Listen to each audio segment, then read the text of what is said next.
Bonjour tout le monde, j'espère que vous allez bien.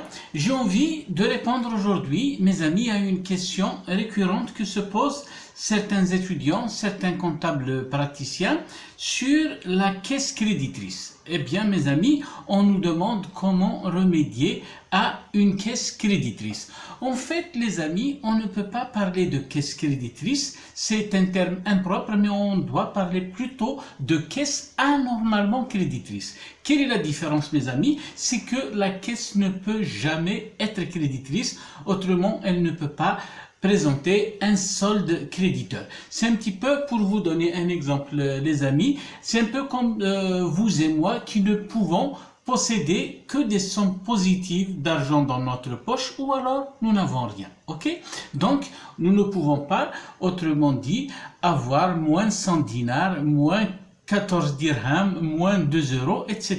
Donc, soit nous n'avons rien ou alors nous avons des sommes positives. Parfait. Maintenant, effectivement, certaines comptabilités font ressortir des soldes anormalement créditeurs. Et comment remédier justement à ces situations, mes amis? Tout simplement par le contrôle et le contrôle. Comment on peut procéder à cela? C'est l'analyse des comptes, mes amis. Donc, il ne faudrait pas, si vous voulez, espacer les contrôles, notamment celui de la caisse, parce que, effectivement, notamment lorsqu'il connaît des mouvements fréquents, il faut toujours un petit peu s'intéresser au solde de notre compte, au moins une fois par mois. Tout simplement, mes amis, parce que il peut d'abord y avoir certaines anomalies en comptabilité. On peut parfois débiter un compte quelconque deux fois, on peut le débiter pour des sommes qui ne correspondent pas à la réalité. Parfois également, on peut omettre, on peut oublier de constater, de comptabiliser par exemple des encaissements à une date donnée. Voilà mes amis, donc grosso modo, c'est ce à quoi il faut veiller, d'accord? Un compte bancaire, mes amis, peut présenter un solde créditeur dans la mesure où, par exemple, les retraits que vous avez effectués, les paiements que vous avez effectués par le biais de votre compte bancaire est supérieur à votre crédit.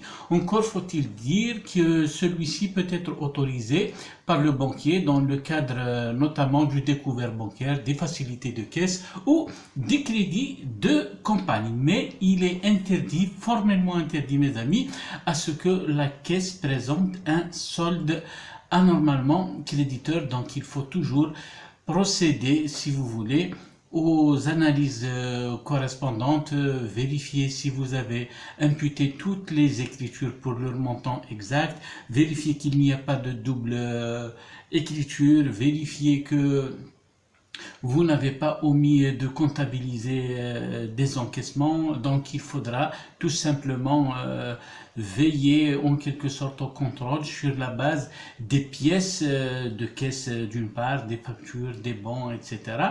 Donc de manière à toujours ramener le solde de votre compte caisse à la normale. D'accord, mes amis? D'autant plus que les services fiscaux sont très vigilants par rapport à ce poste, les amis. Il y a très peu encore, il constituait, et je peux même dire qu'il constitue encore l'un des motifs de rejet de comptabilité en cas de contrôle fiscal portant sur la vérification de comptabilité. D'accord? Donc, nous avons déjà parlé plusieurs fois des cas de contrôle de comptabilité. Nous avons parlé également des motifs pouvant conduire au rejet de celle-ci.